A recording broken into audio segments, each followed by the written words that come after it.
Welcome to Iraqi Dinar Update, your go-to source for the latest news, expert insights, and real-time developments on Iraq's currency, economy, and financial reforms. Whether you're a long-time investor or just curious about the dinar, you're in the right place. The question, are we going to pay taxes on our dinar, might seem straightforward at first glance, but it taps into a larger realm of financial literacy, government function, and economic reality. Let's explore the intricacies of this topic and the reasoning behind the almost certain obligation to pay taxes on profits from currency holdings like the Iraqi dinar. More importantly, let's explore why the idea that such earnings would somehow be exempt from taxation reflects a misunderstanding of how governments operate, how the tax code works, and what it means to be a taxpayer in a modern nation like the United States of America. To begin with, the act of purchasing and holding foreign currency, like the Iraqi dinar, is considered a form of investment by the U.S. government. Whether you acquired your dinars through a bank, a currency dealer, or another marketplace, the IRS classifies this kind of transaction under foreign exchange holdings.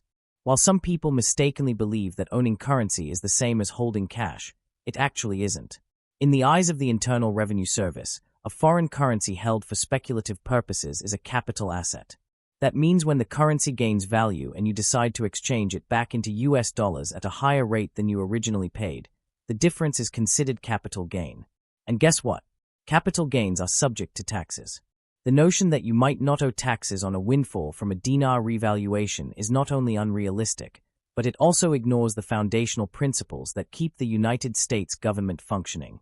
Taxes are not a punishment, they are the primary mechanism by which the government funds itself.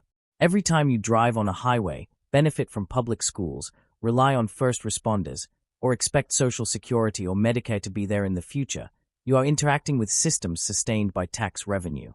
Your participation in the economy, your role as a taxpayer, is what keeps the entire engine running. This is why the phrase, "You are the backbone of the United States of America," holds such weight.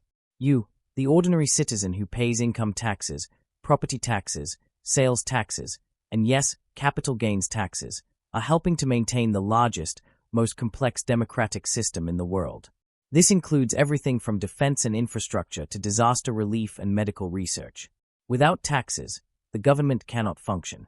It cannot pay federal employees, fund military operations, regulate the financial system, or provide social safety nets for the vulnerable. And contrary to the beliefs of some, the government cannot simply print more money without consequences. Doing so would trigger inflation and destabilize the economy. Taxes ensure that there is a balanced and sustainable way for the country to meet its obligations. People sometimes ask, but what about all the taxes I've already paid? That's a misunderstanding of how the tax system works. Income taxes, sales taxes, and other everyday taxes you pay do not prepay your capital gains liabilities.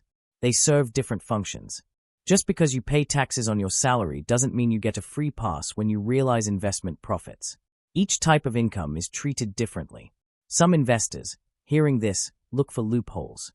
They wonder whether they can move the dinars to a trust, transfer ownership to a family member, or even cash out abroad to avoid U.S. taxes. But the IRS has closed most of these doors. The U.S. government has tax treaties and information-sharing agreements with dozens of countries. Large foreign currency transactions trigger anti-money laundering alerts. Financial institutions must report suspicious or high-value transactions.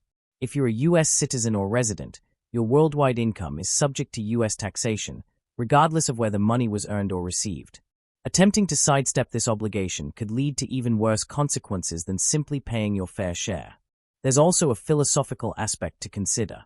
When you prosper from an investment, especially one as speculative as the dinar, you've essentially won a bet.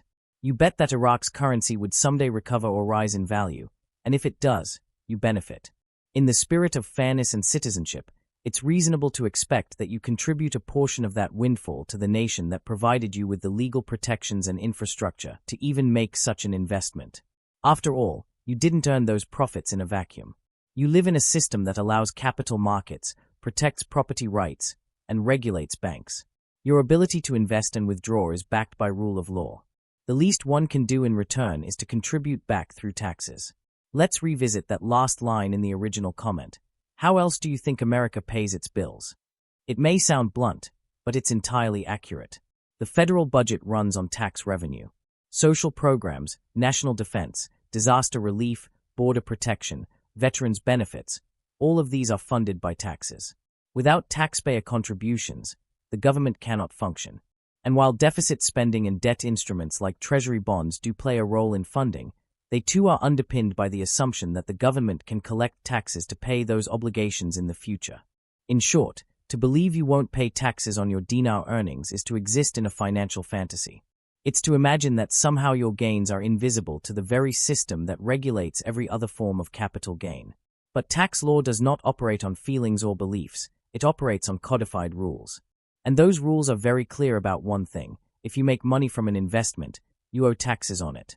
This doesn't mean you should be fearful. Being responsible doesn't mean being discouraged. On the contrary, you should plan. If you truly believe that a dinar revaluation is in the near future and that your holdings could be worth millions, then you should already be working with a tax advisor, estate planner, or CPA to prepare for that event. There are legal and efficient ways to manage your tax liability, but they all begin with the acknowledgement that taxes are inevitable. The sooner you accept that, the better prepared you'll be to retain and manage your wealth when the time comes.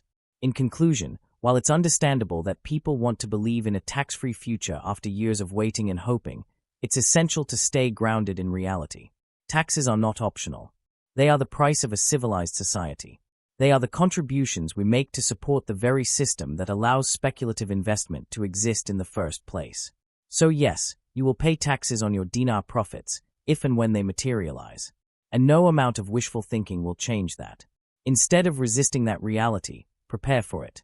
Because in the end, being a responsible and informed citizen will not only protect your wealth, it will ensure that your success contributes to the greater good.